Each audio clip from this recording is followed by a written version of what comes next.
شروع کرتا ہوں اللہ کے نام سے جو بڑا مہربان نہایت رحم والا ہے۔ السلام علیکم۔ ایک دن رسول اللہ صلی اللہ علیہ وسلم لوگوں میں تشریف فرما تھے کہ آپ کے پاس ایک شخص آیا اور پوچھنے لگا کہ ایمان کسے کہتے ہیں؟ آپ صلی اللہ علیہ وسلم نے فرمایا کہ ایمان یہ ہے کہ تم اللہ کے وجود اور اس کی وحدانیت پر ایمان لاؤ، اور اس کے فرشتوں کے وجود پر، اور اس اللہ کی ملاقات کے برحق ہونے پر، اور اس کے رسولوں کے برحق ہونے پر، اور مرنے کے بعد دوبارہ اٹھنے پر ایمان لاؤ۔ پھر اس نے پوچھا کہ اسلام کیا ہے؟ آپ صلی اللہ علیہ وسلم نے پھر جواب دیا کہ اسلام یہ ہے کہ تم خالص اللہ کی عبادت کرو اور اس کے ساتھ کسی کو شریک نہ بناؤ، اور نماز قائم کرو، اور زکوٰۃ فرض ادا کرو، اور رمضان کے روزے رکھو۔ پھر اس نے احسان کے متعلق پوچھا۔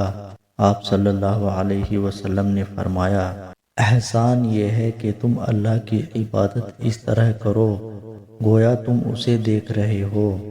اگر یہ درجہ نہ حاصل ہو تو پھر یہ تو سمجھو کہ وہ تم کو دیکھ رہا ہے۔ پھر اس نے پوچھا کہ قیامت کب آئے گی؟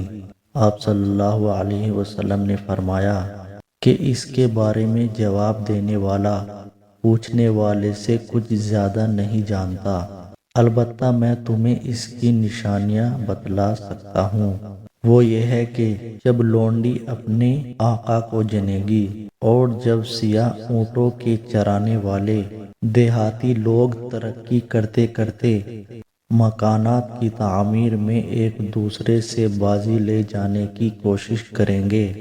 یاد رکھو، قیامت کا علم ان 5 چیزوں میں ہے جن کو اللہ کے سوا کوئی نہیں جانتا۔ پھر آپ صلی اللہ علیہ وسلم نے یہ آیت پڑھی کہ اللہ ہی کو قیامت کا علم ہے کہ وہ کب آئے گی، آخر آیت تک۔ پھر وہ پوچھنے والا پیٹھ پھیر کر جانے لگا۔ آپ نے فرمایا کہ اسے واپس بلا کر لاؤ۔ لوگ دوڑ پڑے مگر وہ کہیں نظر نہیں آیا۔ آپ صلی اللہ علیہ وسلم نے فرمایا کہ وہ جبرائیل علیہ السلام تھے جو لوگوں کو ان کا دین سکھانے آئے تھے۔